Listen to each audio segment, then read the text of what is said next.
Now this process of weight cut involves a calculated restriction of food and water, and we also involve a lot of excessive sweating, which is done with exercise, with sauna, with steam, and thereby we achieve that weight cut prior to the morning weigh-in. Now this weight cut causes weakness and causes some amount of energy depletion, and this is really counterproductive to participation. And hence for participation we do need to then restore energy with some amounts of water and some amounts of energy foods. So you can see this is a fine balance. If you can reduce your weight, you're going to be fighting with less stronger opponents, so most wrestlers prefer that.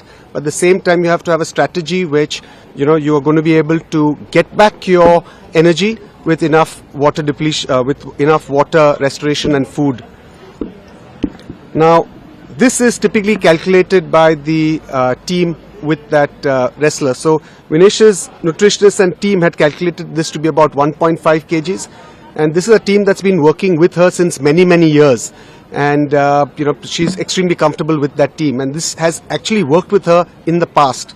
So she took in that 1.5 kgs, which is necessary for her to be able to fight those 3 bouts. And I think it's important to remember that usually once you have this weight loss, it's by dehydration. So as soon as you take water, there's going to be a rebound increase in your weight. And during the bouts, because she had 3 really difficult bouts, she did need to have some amount of water, because you do want to rehydrate, because otherwise it's going to be medically a problem to participate. So you do require some amount of nutrition and some amount of water.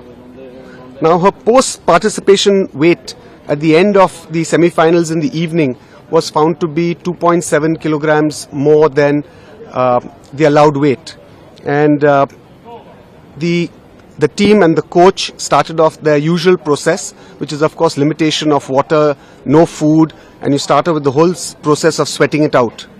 And typically, you require some amount of time for that, but unfortunately we didn't have too much time. We had just 12 hours.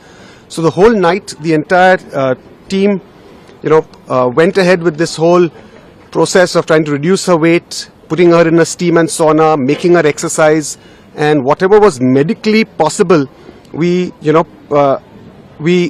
tried our best to try and get that weight down. And when she couldn't sweat anymore, we even had to go to some drastic measures like cutting off her hair, and they wear a vest, so we shortened that vest, so even a few milligrams if we can reduce, we tried. And despite all of this, at about 7:15 to 7:30 is the weigh-in, and we wanted to try the best, so we got her weight done right at the end at around 7:29. It was unfortunately 100 grams over 50 kilograms. If we maybe had a few hours more, we could have achieved that 100 grams, but we just didn't have that time. Now, once she was disqualified, then the question was, as a precautionary measure, we do need to rehydrate her. And the best way to rehydrate an athlete is by giving an intravenous fluid. So we gave her a few intravenous fluids. She started eating and drinking. She's passed urine, and she's otherwise perfectly normal, physically and medically. We've got her blood tests done just as a precautionary measure. We always do that. That's a routine, and those blood tests are also okay. And Vinesh, of course, has interacted with IOA President Dr. Mrs. P.T. Usha, and she's told her that, look, physically and medically I'm okay, but of course undoubtedly she's disappointed. This is her 3rd Olympics. She was really keen to try and do something for the country, but because of this 100 grams has been disqualified.